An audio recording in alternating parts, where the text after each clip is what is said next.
All right, so we have Patrick Oborn, co-founder of Telarus here on the Emmettson ROI Insights podcast. Patrick and I connected over in Vegas, actually, at Channel Partners, had a conversation. We're actually next to Mike Milnemau at the near the Telarus booth there, and we started talking, and he expressed some interest in coming on the podcast. And of course, I said, let's do it. So we put it together, got it scheduled, and this is a little bit of a different episode given the fact that my typical guests are supplier specific or technology specific. But given Patrick's role as co-founder of Telarus and just overarching visionary of the team, he's involved in a lot more in his scope. So I wanted to take it in a little bit of a different direction than usual. But if I get into that, I'm going to let Patrick give himself an introduction, a little bit more specifics on his role. Yeah. Hey, Daniel, thanks for having me on the show today. It's an absolute pleasure to be with you and your distinguished guest. I think of myself as a simpleton. I graduated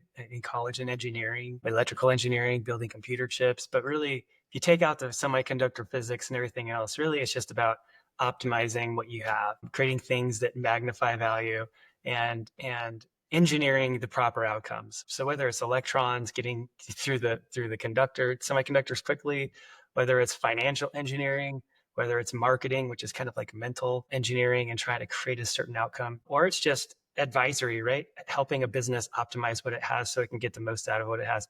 That efficiency thing is really kind of what's in my DNA. And so just been looking for efficiencies in the market. When I first came into this market, when we started Telarus back in two, there was a ton of inefficiency. No one knew what they offered, where they offered it, or what it cost. And I thought, hey, what a tremendous opportunity to try to bring some clarity so that people can optimize their time, so they can search for things faster, so they can optimize their networks faster and everything else. And so my whole career has basically just been one constant evolutionary path. If someone were to tell me back then that we'd be where we are today, I wouldn't have believed them because all I could really see is maybe 1 year into the future, maybe 2 years, but not 5, 10, 15, 20. And that's really what the secret to my success has been is number one, surround yourself with great people. I've got great partners, Adam Edwards, Richard Murray, a whole leadership team that is very, very, very educated and motivated.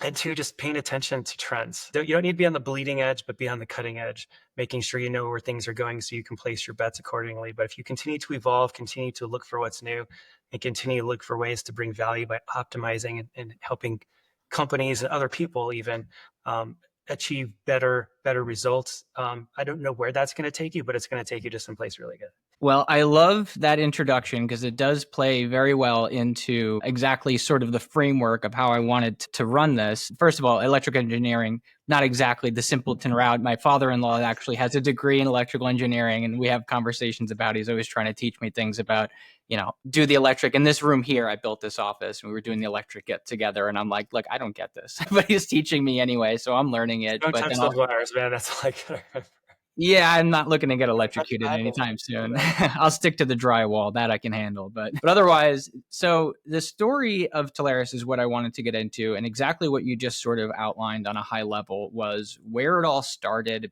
how it evolved through time, and then the way that you see it, what the future looks like in terms of that same sort of structure of how are we creating efficiencies? How are we identifying, gaps in the market? And how are we leveraging the trends, not on, the bleeding edge. We're not going to be building GPUs like NVIDIA, right? But we're going to be leveraging the sort of new technologies that are coming out and then sort of getting your experience as a founder throughout that process and just sort of diving into that so we can distill some insights on both that process as well as where we're going to help both advisors as well as clients, because we have sort of a dual focus here. I don't know if I mentioned that, but it's kind of a stereoscopic view. I use this as a learning tool for myself as well as visibility into the channel, but also I show my clients these podcasts so they get to know the suppliers and the leaders and the things that we talk about and the way that we talk about them so they can get a sense of who they're potentially doing business with.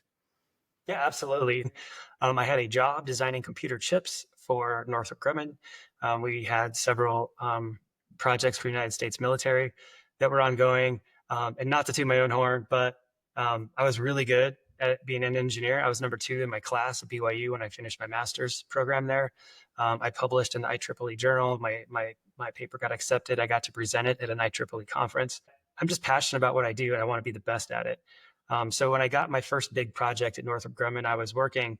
It was a 12-month project, and it was a digital analog converter slash MUX that just transmitted and encrypted a lot of data as it went through the satellite. Well, I finished the project in 10 months, and it was done, signed off on. And so I asked my boss, I'm like, hey, a couple months early, can you give me another project to work on or whatever? And he goes, hey, the way these projects work, can't just throw a project at you. Like they kind of, it's like the Gantt chart, right? With this project starts here and then this project starts then. And so he's like, I don't know, Patrick, just look busy for the next couple months. I'm like, I can do that. But during that 2-month sabbatical that I basically bought myself by getting my project done so fast, I bought a book called HTML for Dummies, SQL for Dummies, everything else. I started building websites, and I built a website back in the day called cheaprates.com. I had a database. I kind of experimented with like price comparison searching, like when people are looking for good deals. I did that for airfare. I did that for telecommunications products, home security, cable TV, like all of the B2C type of products that you can think of were on cheaprates.com. Credit cards. And the telecommunications ones kind of piqued my interest. Then I got a job working for the company that processed those telecommunication online orders. And I thought that would be really cool to go and program their backend. So basically, on the nights and weekends and free time, I taught myself how to code. Then I got myself a coding job, coding. And eventually that turned into Telarus, because I got with my best friend from high school and said, what if we created a price comparison engine where a company could come in, enter their address, see all the available options, and see what they cost? Wouldn't that be cool? And it seems just like trivial nowadays. Like well, of course you go to the internet and just search it. Back in the early days, you couldn't search stuff up. Someone had to build the original prototype of all of these price comparison engines. I raised my hand and said, why not me? So I said, Adam, we're going to build a website. We're going to attract leads, because SEO, search engine optimization, was also one of my passions. And so I said, if we can get a website that gets traffic and then marry that to like this price engine, we'll actually have something to convert our traffic, because who doesn't want to see that, right? Getting traffic is the easy part, but getting them to interact with your site is kind of the hard part, the conversion, we call it. So that's what we did. So we set out to build what we call GeoQuote. Enter your address, see all the business internet options available at your address. It took us a lot of time to build that. Getting access to data was actually harder than the code. You would call a vendor up and say, hey, I want access to your pricing data. And they said, oh, yeah, right. Like people with top secret clearance at our own company might get access to that database. Why should we hand that database over to you? So I did things like beg, borrow, steal. I actually hacked into one and mined all their data out itself. I faked it one where I took all their data and I kind of wrote an algorithm to kind of approximate based off of past quotes. But I did everything possible to just get something out there in the marketplace, because I knew that once something was out there, there was traffic, people would care. But if you build something and there's no traffic, no one's using it, no one cares. So it was a fun proposition, because we had to build a tool that worked, but we also had to build interest in the tool kind of simultaneous for the whole project to succeed. Yeah. And so with the help of me and a lot of network that I built socially at the prior company, people who owned websites, people who are webmasters and other SEO experts, I brought them some tracking links and some affiliate program type stuff for the B2B, which had never existed before. So Telarus was really the first affiliate B2B marketing company. The issue happened when we generated leads with this group of people, like who's going to close them? So we kind of had a good problem. We went from like 10 leads a day that were coming in through our GeoQuote system with our publicly facing websites. And once I turned the switch with all of these other affiliate sites I was associated with, we went to 350 leads a day of people looking at business internet. And it was a lot of fun. We created this system where people could come and sign up with Telarus, and we would just full them. We would get some people 10 leads a day. I mean, they were happier pigs in slop. Telarus is awesome. Our commissions were terrible. Our revenues were terrible. Everything was terrible, but we had leads. So they forgave us all of our sins that most startups commit, right? But what time frame was this? I'm trying to get a sense of. This was 2002 to 2010. Okay. So we kind of call that Telarus 1.0. And so when a vendor would come in and they would kind of hem and haw, not want to give us data, I said, go to Google, type in business internet. Yeah, C number 1, that's us. C number 2, that's us. Number 3, that's us. 4, 5, 6, 7, all the way to 40. It got so bad in a good way that my partner Adam Edwards once called me and said, hey, I've been looking on Google and we have locked out the top 40 spots. is this legal? Are we going to go to jail? I said, as long as there's conjugal visits. No, I'm just kidding. No, dude, it was crazy. It was the Wild West. And so we gobbled up, me and my posse, we gobbled up as many search engine positions. And every week we would have a call. I would send them the new keywords that were, because maybe a vendor would bring in, PRIs, and we never had optimized for PRIs. I would tell them how to optimize for PRI. Here's the content. Here's the keywords that we're targeting. And then within a week, we would dominate the PRI searches. And so PRI, SIP, then it became MPLS. And it kind of just kept evolving into hosted VoIP, UCaaS, all of those great things. So it was a lot of fun. That was the origin of the company. But then there's so many leads that attracted so many partners. We're doing so much volume. Guess what we needed? We needed infrastructure, because all we had was code. We didn't have back office people helping people with quotes. We didn't have commission specialists because we were focused on offense, not defense. We didn't have channel managers. We just had computer programmers. Like Telarus 1.0 was all computer programmers. So we had 10 people coding, and that was it. And so we started slowly then building ourselves into a service organization, recognizing the need to help people with quotes, to maybe help people get some discounts on some stuff, maybe to help people register a deal, all of the sales motions that are not automated. And then on the flip side, we started building up our finance department, because we recognized very quickly our number one job is to get people paid correctly. Since Telarus is a participant in the commission process, we keep a portion. The selling agent keeps a portion, and then back in the day, the lead generator agent also kept a portion. So we always had these commission splits, all this crazy stuff. So our business model was pretty cool, but we didn't have any infrastructure. We didn't have any CRM that could help us split commissions. We didn't have a pricing system. So we wrote our own GeoQuote. Obviously, we patented it. We wrote our own CRM. There was no Salesforce. We wrote our own Salesforce. We wrote our own commission software, because that's how we split all the commissions and tracked where things were coming from. So the early days of Telarus, we grew really fast. And the thing that accelerated our growth was just custom code. The fact that we could write our own code made so much difference in our success. Fast forward to today, now we realize, hey, we should probably use Salesforce. There's a lot more manpower, more ideas, more innovation going into Salesforce than there is our own CRM that we kind of cobbled together to get the company running.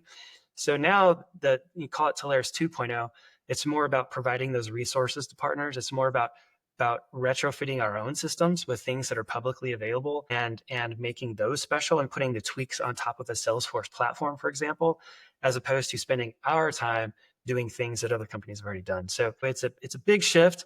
Now our shift is in larger sales, right? When you hear pricing engine and stuff, you're probably thinking a lot of transactional.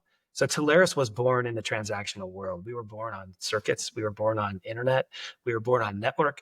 We were born on LD, SIP, like all those quick deals that are the one-offs. But now our bread and butter, over 50% of our revenue comes from enterprise sales with really big deals. And again, wherever the sales go, you have to have the people and expertise to help you facilitate and play in that world. You're not going to get into CCaaS and contact center stuff unless you have hired some contact center engineers. You're not going to get into cloud and public cloud, private cloud, all those things, unless you have cloud engineers that know how the technology works and how the suppliers play inside that sandbox. And so that's what Telarus has done. Now we've defocused from transactional and all that type of stuff into really setting up, call it a law firm or a consulting firm, where we have these different swim lanes of technology. We have somebody who's completely over advanced networking, someone who's completely over cybersecurity, someone who's completely over data center and public-private cloud, someone who's completely over AI, all these different elements of technology. So now we have these practices, we call them. And so, so the funny thing is, if someone were to tell you Telarus is going to have these practices, you're going to have these vertical integrated expert groups and everything else, I wouldn't even know what that meant, much less been able to tell you what it was. So that's where we are today. And that's really where we're focused is helping advisors go deeper in the swim lane they're already in and expand into these other swim lanes so that they can conquer more of the tech stack. Because now digital infrastructure isn't the only thing, it's everything. If you want AI, if you want to do any of the cool things that you can do in this world in business, you need to have really solid quality data. You need to store it and optimize the data so that you're not overpaying fees and everything else from a financial perspective. And you got to protect that data like your life depends on it, or else all the AI, all the cool things that are out there aren't going to do anything for you. So it's a fun puzzle. The puzzle keeps changing. Just to give you one quick example, Daniel, the puzzle just changing a few days ago. Amazon Web Services changed the rules of their game. They have a program within Amazon Web Services that gets you certain price breaks if you spend a certain amount. It's called like a payment commit. And in the past, if you bought anything in the Amazon marketplace, that would retire your spend quota to get you those discounts on the things that you really needed. Well, they changed that rule to say that if you buy anything in the marketplace, it has to be hosted in Amazon. So a lot of the products there kind of went away. And what that did is it has CFOs panicking saying, hey, our Amazon costs are going to go up astronomically unless we can find some more spend inside the marketplace to get those discounts back in order. What a tremendous opportunity for advisors to come in and say, hey, I work with Telarus. The Telarus vice president of advanced services for Amazon for cloud, for public cloud, has told me, because I went to a Telarus training, that if I hook up with 1111 systems, they have network that's certified Amazon Web Service available. I have data center or a UCAS, for example, like Ring Central is AWS, hosts on AWS and retires AWS quota. So we have certain areas of your existing technology that we could just migrate to just a new vendor. So without introducing any new spend to your budget, we can make sure you hit that quota. So it's not even about tech anymore. It's about figuring out the politics of all these different groups and how they partner together with different technology providers. Because these technology providers, they're kind of buddying up like little cliques at school, like during lunch. You see all these little groups of people sitting all over the cafeteria. That's really what's happening. The people are picking their alliances and going to market with them. And gosh, I don't know how a CIO nowadays can keep track of all of this stuff. It's like the game of Survivor. Yeah, absolutely. Everyone's joining a different team and playing games and choosing paths. But it's really interesting the way you were whole laying that out. And thank you it was a very, very coherent and strung together response. I think translating this a little bit to, both in the context of my business and for businesses that are watching this, whether they're SMB, mid-market, or enterprise, everyone goes through some sort of growth path or evolution. And what I'm distilling from the path of Telarus early days to where you are now is overarchingly create a problem, then solve it. And that's actually a piece of advice my father gave me that he drew from Richard Branson was, if anybody ever gives you an opportunity, say yes and figure it out later. So I've tried to take advantage of that in my life, but the structure I sort of was jotting down notes throughout that was build something of value, identify the problem, solve the problem with the right people. And then when you start to approach the complexity that grows at scale from the rapid growth that you started to see, you need to develop refinement and specialization to start segmenting that and make it work at an organization level. So you have all the gears turning and all the people working together in concert, and you're not siloed and missing connection points, and there's data and processes lost in translation. And these are the things that businesses today are going through, regardless of their scale, in relation to their tech stack. And that brings us to the exact core value of Telarus and helping advisors, businesses, and decision makers alike guide each other through those decisions to create outcomes that are not frayed, that are not siloed, that achieve the type of business objectives. Giving that example of AWS, right? You're talking to a VP of infrastructure or something like that, and they're managing their cloud spend and they're dealing with AWS, or perhaps they're not, and maybe they're on Azure and they're like, hey, we're thinking about doing migrations, we're trying to move over. What are the benefits of doing so? It's like if you get into a conversation with an advisor that has that type of information that you're providing, that we can then hand down to them and leverage the assets of the engineering department at Telarus to fill in those technical gaps after we've demonstrated the value, then there's a tremendous value connect, and you guys facilitate that. No, absolutely. And what we're learning is that we got into this business really focused on solving the technical problem. Which one should you use? Which public cloud provider? What part of your data should be private cloud versus public cloud versus maybe something like a Filecoin blockchain where you're kind of taking some of your archival data and putting it somewhere pretty secure, pretty cheap, data that you don't need every day. So there's like the optimization aspect of the technology, and that kind of corresponds to many of the different swim lanes of technology and the different practices. But one of the things that we were talking about a little bit, and I just mentioned the politics of AWS. What Telarus has noticed is that there's a financial aspect to a lot of these deals getting done. We don't work with advisors that are talking to customers in a vacuum. The customers have something now, or they wouldn't be in business. There's always the issue of existing technology, existing investments that they have to deal with, amortizations that they want to see on that equipment. They want to write it down as long as possible. And AWS, the problem, right, that we were just talking about is a financial one, right? Now, all of a sudden, these things that were counting towards their quota are not. The technology doesn't know the difference. It still works. But the CFO certainly knows the difference when he has massive, massive upcharges from his AWS bill that he didn't have in his budget. Now he's going to be on the hook with the CEO going, dude, where's our margins? I mean, that could tank a business. The business's only job is to deliver EBITDA to the shareholders. And if anything on the tech side or the sales side, anything affects that, that's the CFO's problem. And so now we're getting into situations where Telarus can come in as a financing arm. A lot of people think of this as just like the engineering, the resource for all the information, the technical experts. But we're also a bank. And that's what a lot of people are starting to discover. So like an advisor like you, Daniel, comes to us and says, hey, I got a deal, but the customer needs to pay one more lease payment on their gear so they can be done with it, so they can move it all to the cloud. And then we can work and say, hey, well, let's get this one cloud provider. They'll give them 1 month free. That will free up cash. Telarus will go ahead and pay the early term fee. And then 60 days later, the other vendor will comp them. And so we'll figure out if there's a $500,000 swing or whatever, and we can help fund those migrations and do things like that make a lot of sense, because so much money is flowing through us because we sit in the financial stream where the provider pays us and then we pay the advisor.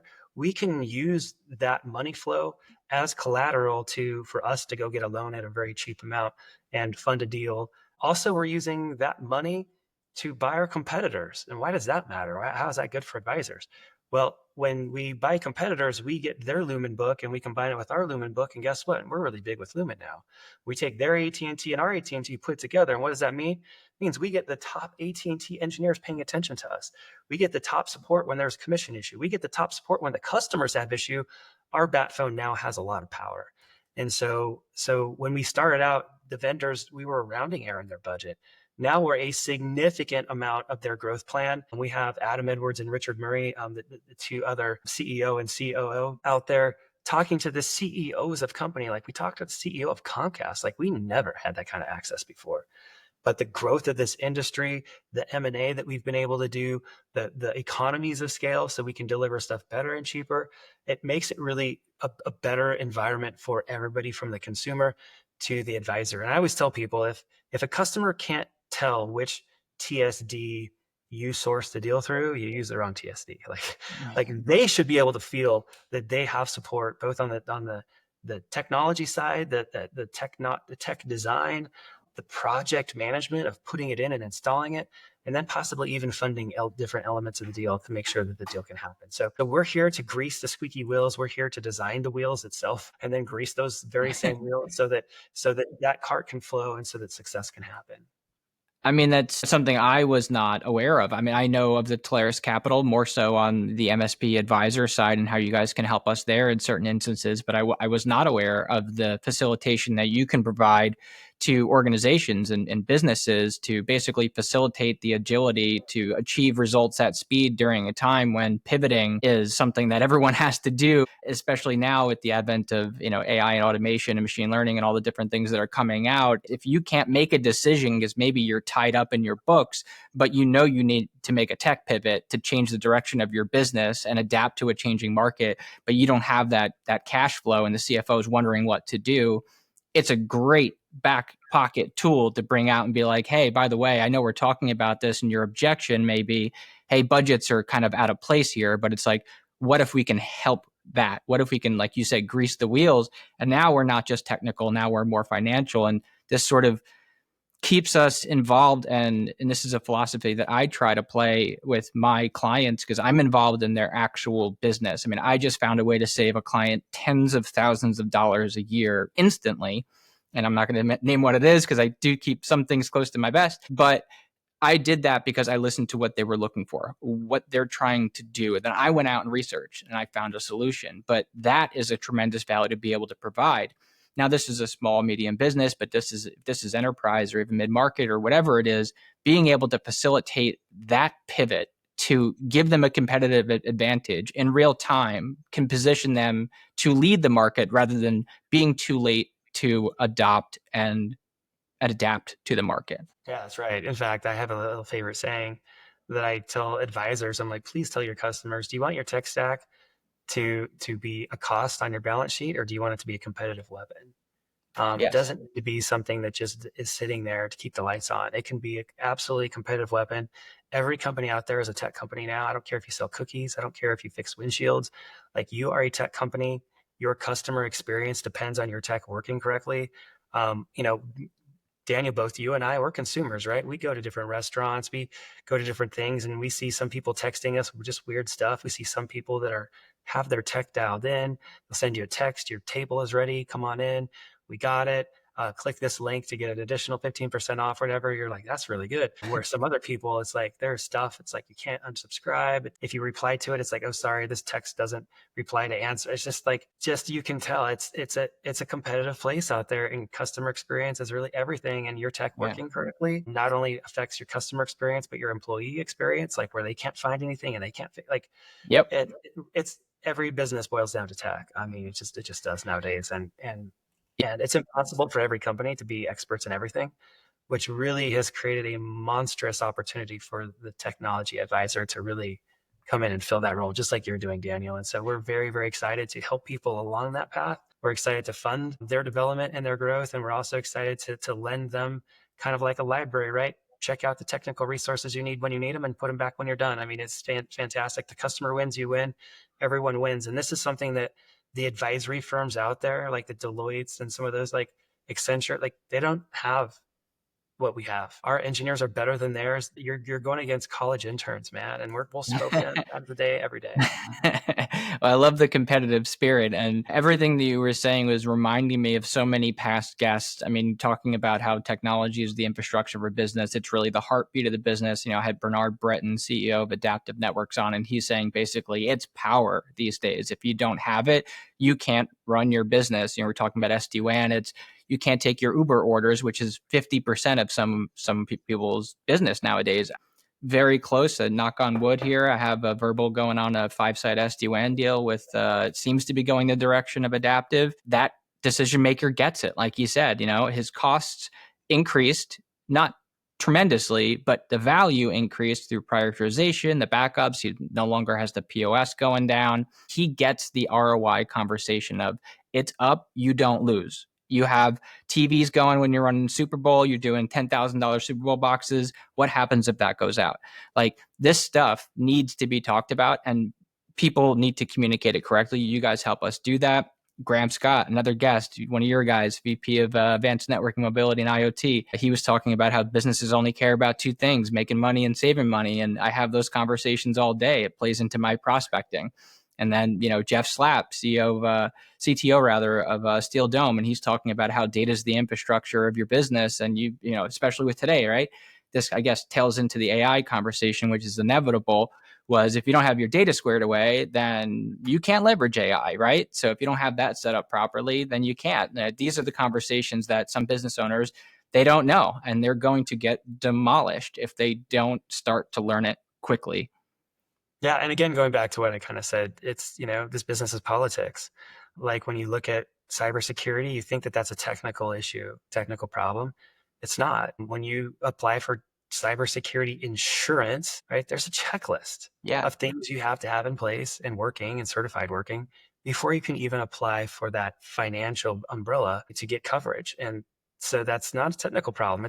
This is a step-by-step certification process almost now that has become to get cyber insurance. And so again, great place for the technology advisor to come in and step them through that. And same thing with data, like you said, with Jeff Slapp. And I mean, they're one of the only companies that we work with, but we do work with them, that allow people to archive their data on the blockchain in a very secure, very cheap way. Why is that valuable? Well, if you're sitting on terabytes and terabytes of video footage that you just have to keep because the law says so, or your company, you know, policy is that you can't delete records until they're at least 10 years, 10 years of backups, like all this stuff, that data is just wasted space. You don't want to put that on Amazon. That's production environment. Like that's expensive. Put that somewhere where you can get to it within 10 seconds or less, right? Doesn't need to be real-time access, but goodness gracious, like let's figure out ways to optimize every element of the data storage. But that applies to everything from like what you just said, network. There's ways now with AI and everything that you can get a really robust network with really cheap parts. But still, the data, the performance, everything that the customer sees is nothing short of mega enterprise grade. And that's really one of the cool things about what we're doing right now is we're really bringing enterprise type experiences and technology to small companies that could never afford that stuff in the past. And it's really leveling the playing field. So, but there's a caveat: the playing field is only leveled, and you only can extract an advantage if you know how to use it and know how to put it into action. Again, more work for the technology advisor to do. So it's really cool. And fortunately, I've done about, I don't know, I think about 15 episodes since last September so far. And I do this again to learn how to sell and how to help businesses. I've closed business with about 35% of my guest companies so far. And again, knock on wood, by the end of this month should be about 50%. And that's testament to the enablement of learning from these people. And what I try to give for free to everyone in the community of having these people on to learn from them how to do it themselves. And, like you were talking about data backup and that sort of, the companies don't know these things are available to them at their budgets and at their business scale. I was just doing a demo with FISAS, and I had my decision maker, the COO, sitting next to me, and he's looking at it and he was just blown away. Like, he showed me his little camera app that he had on his one facility, and he's like, these things barely work. They don't really do anything. And I'm like, and he's looking at their AI capabilities. He's looking at the management, the proactive nature of it, and the fact that they take care of a ton of it for them. And it rolls into the OpEx versus the CapEx. And he was just like, holy crap, like, this is amazing. I got the word wow. And I was getting to that point because when I hear wow from a decision maker, like, that's what we all want to hear. And that's what businesses need to be hearing. And our job should be is to deliver that point. No, absolutely. Because I think what happens is the CIOs and CTOs, they get so wrapped up in the projects they're working on and basically just getting wrapped up in their own little worlds. And I don't want to say that in a condescending way, but they're busy. They Yeah. have their KPIs, they have their projects, they have the stuff that they're being measured. Their success is being measured against. So going to all these conferences and learning about all these new capabilities and really learning the art of the possible, it is their job, but it's in all practicality, they're not doing it because they're surviving, right? Trying to get to the next quarter, the next year, and trying to hit their budgets. But the advisors have kind of the opportunity to go to these trainings and to network with these vendors and to talk to the Telarus engineering team and really discover the art of the possible, because then you can bring them basically a Lego set that's maybe pre-built and say, hey, look at this, we could do this for you, instead of just throwing them information, throwing them emails, just spamming them with information. They're so overloaded with information and people trying to get a hold of them. Having somebody that can go out and filter through all of that and distill it down and bring it into one succinct plan, one succinct design suggestion for them that they can consider very quickly so they can optimize their time as well. There's never been a greater need for that. I mean, the technology landscape is exploding with vendors, with possibilities and stuff. And again, the CTOs, they're locked up in their own cage trying to get their own stuff fixed. And it's tremendous opportunity. And you mentioned to try to not be condescending. I don't think anybody sees it that way. Nobody I've talked to sees it that way. They know everyone is overwhelmed. Everyone is busy. There's no one out there with free time on their calendar. If they are, then they're I don't want to be too bold, but they're probably not going to be where they're at for too long. But you were mentioning leveraging those types of things, and I pulled this out off my desk because I have not to glaze on Telarus too much because I do too often. I had gone to the Ascend event with Graham Scott, which is how I ended up getting him on the podcast. And I closed the deal for IoT 2 weeks after that. And it was because of the training. It was because of the conversation and quite frankly, his prompt to lead gen to send out a text at the event that I ended up there. But these are my direct mails, and this is the way that I get in front of people. And I'm showing you this because within it is actually several parts, but part of it is a rebrand of the Telarus Tech Trends report, and showing this to people and sending it to them and showing the trends, that the things that they're not aware of perhaps in their role due to limited time and limited resources and specialization, hearing from their peers directly what the stats say and what they're doing is an invaluable resource. And I'm sending these out directly to people as a free value. So there's so much things going on, and I get excited about it and I get afraid because I'm excited to be in the role that I am because I'm now my own founder. I'm my own business. I make my own decisions. And while there is no illusion of control in my mind, I do have the influence, and I get the ability and the privilege to take advantage of the value and the trends and the things that I see to adapt to what I'm seeing on the other side and pair those things together. And I guess, I don't know, I guess I'm saying thank you for being able to leverage what you guys have built. No, it's perfect. And again, going back to the theme of, smaller companies getting access to big tech, the combination of guys like you, Daniel, and the combination of TSDs and heavy hitters like us is allowing us to bring Accenture and Deloitte level consulting to also the smaller companies, where they can now have access to people that would would be, I don't even know, $1,000 an hour. Like it's kind of the price they could never afford to buy. Yep. Now we can deliver that to them, in the way that we get paid from the vendors is enabling us to, and making it frankly worth our time to talk to small and medium-sized businesses. And so it's really, really cool.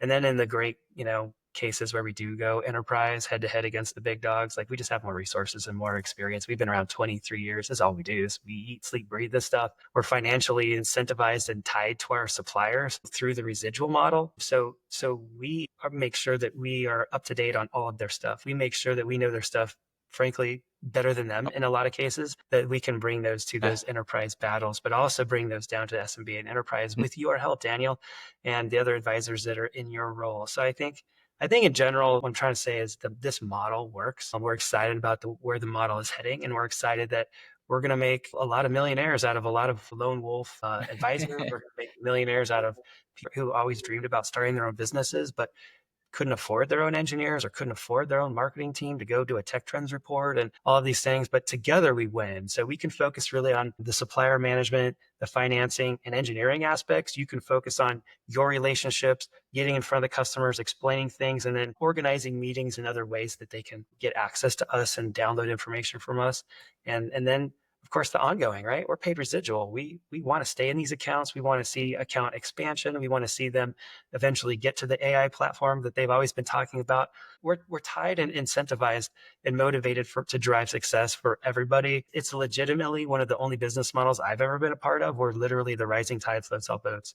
And there's no winners or no losers, just winners.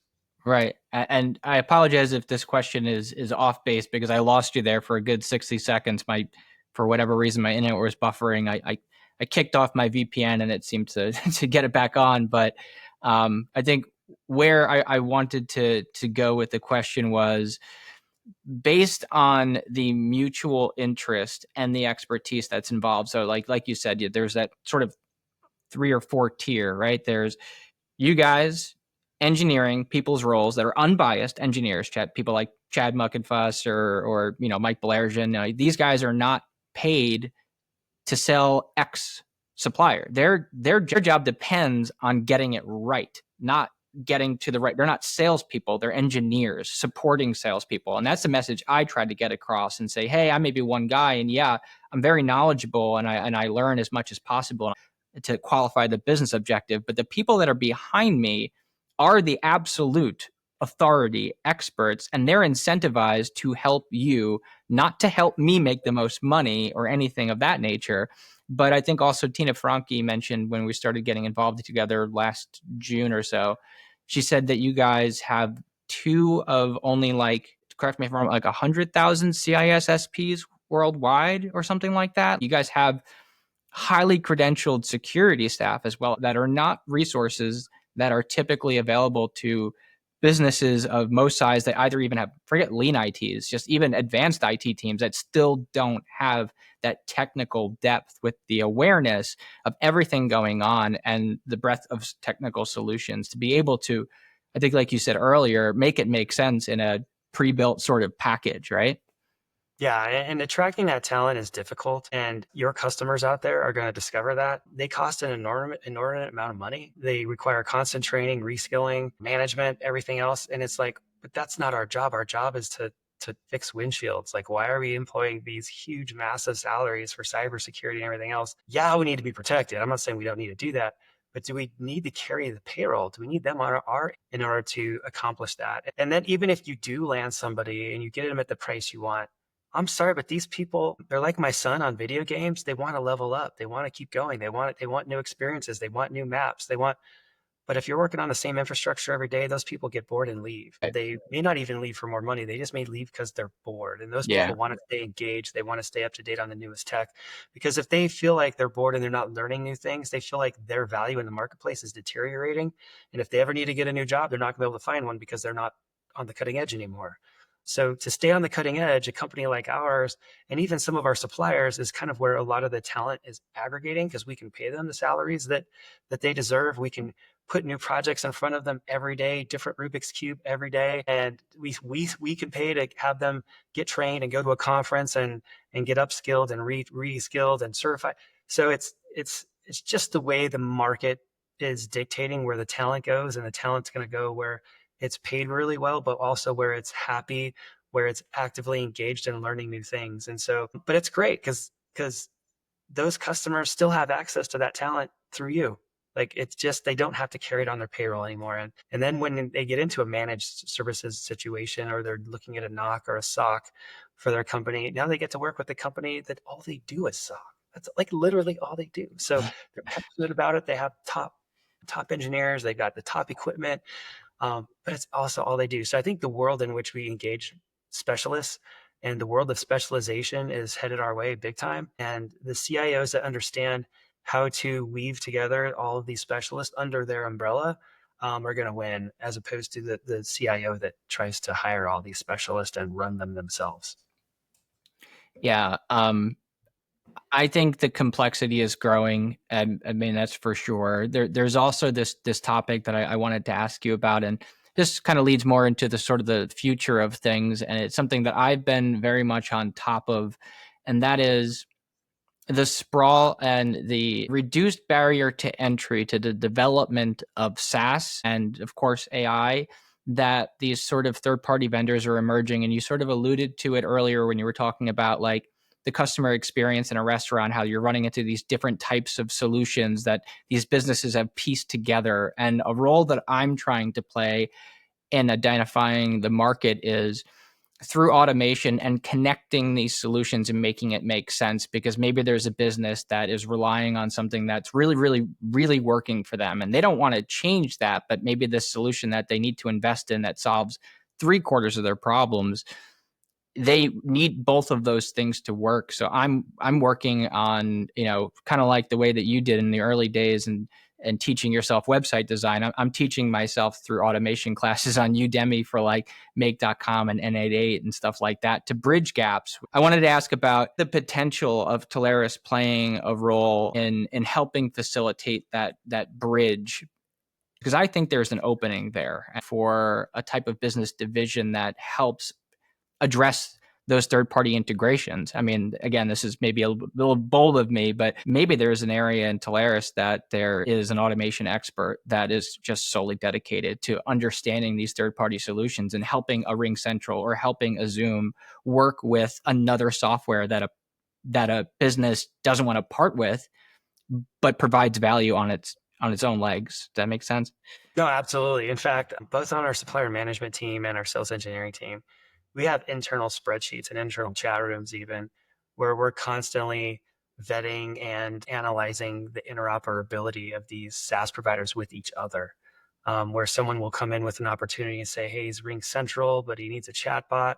Chatbot needs to do outbound marketing but only twice on Sundays. Like, just very specific things. And so we have been building an internal database. We're in the process of building an LLM for our partners like you to use. So you can say, here, just describe the situation as best you can, and then our AI can leverage our group understanding of how all these systems work based off our most recent research, our most recent experience. The problem that we have is that a lot of providers say they do things, but what they don't say is if they do them well or not. That's purely experience-based. Yeah. And that's really where Telarus sits in a unique spot, is we can say, hey, we had 2 of these deals last month. One of them went off the rails and one of them was okay. So just so you know, Dan, you have a 50% success rate like you're looking at.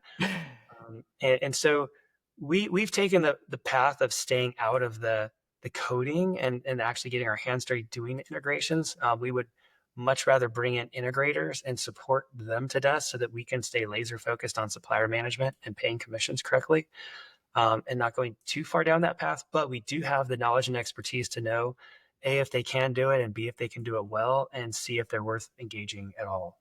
So that you as an integrator or another integrator that we can introduce you to can come in and get the job done right. And so basically the Yelp aspect of Telarus kind of comes into real focus when you start having all of these different players trying to work together, and some more successful than others. Well, I appreciate that response. I think we got about almost 3 minutes left. I know you're a super busy guy. I want to be respectful of your time. I typically love to dive a little bit more into some of the personal aspects that I can observe from people's LinkedIn. So we have a couple of minutes here and hope you don't mind. I wanted to ask you a question about, because it does relate to my personal life.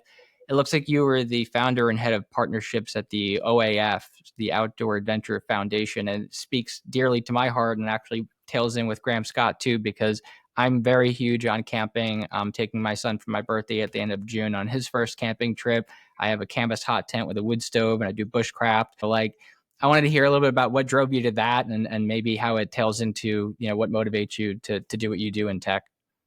Yeah, so I've always been involved in Boy Scouts since I was a kid. And I was a adult leader in my church, and I was in charge of the Boy Scout program. And in 2020, my church decided to end its relationship with Boy Scouts due to the lawsuits and letting girls in, and just the changes were just too fast and too much for my church, which is a very conservative organization. So they pulled out as the authorized charter organization.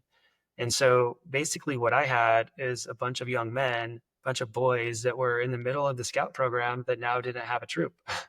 And so I was doing research and figuring out what is a charter organization? What does that look like? And I contacted several charities in the local area, and they all didn't really have any interest in helping my Boy Scout troop out. So I created a 501c3 nonprofit called the Outdoor Adventure Foundation, where we could raise money and fund things like Boy Scouts or anything else that has to do with getting people outdoors and engaged. Because my number one enemy, being a technology executive, I'm proud to say my number one enemy is technology. For young kids like Microsoft, Blizzard, Riot Games, like these guys have PhDs in creating technology that's addicting. And they do it on purpose. They do it to deliver results to their shareholders, but they do that at the expense of our kids. Our kids aren't meant to be on their computers playing Xbox 5 hours a day. Yeah. It's not a natural phase. It inhibits their development. And it's the thing that I'm fighting against. And so Boy Scouts is a great vehicle, and there's other ones out there too, but we could go camping once a month. We have activities once a week. We have lots of things that get the kids off the computer, and it's not ironic or not accidental that we take them camping in places where their phones won't work. And because we want them to be human beings, we want them to plug into nature and plug into each other and create social networks. And these big tech companies are kind of ruining that chance. And so that Outdoor Adventure Foundation was really my attempt at, at least I can't save everyone, but maybe if I can save, 50, 40, like it's something, and it's meaningful to me because my own kids are part of that. So there you go. So my whole LinkedIn profile is tech, tech, tech, and at the bottom it's anti-tech. Yeah, I think a lot of us are experiencing that, and it's good to know that you have that charity. And part of what I offer is a $100 guarantee, and if I can't prove to you within a follow up from a 60-minute conversation that I can give you ROI with the way you leverage technology as a business, then I'll donate $100 to a 501c charity of your choice. But even when we do business, I still donate that $100. So I now have another suggestion for charities to be able to do so. But we are right on time. Patrick, thank you so much for coming on. A lot of great insights here. Put it through post and be out in probably a week and a half or so. Sounds great. Well, Daniel, thanks for having me on your program. Congratulations for the business that you've built and this podcast that you've built. I'm a huge fan and wish for nothing but your continued success, my friend. Awesome. And thanks for being a part of it. You're absolutely welcome.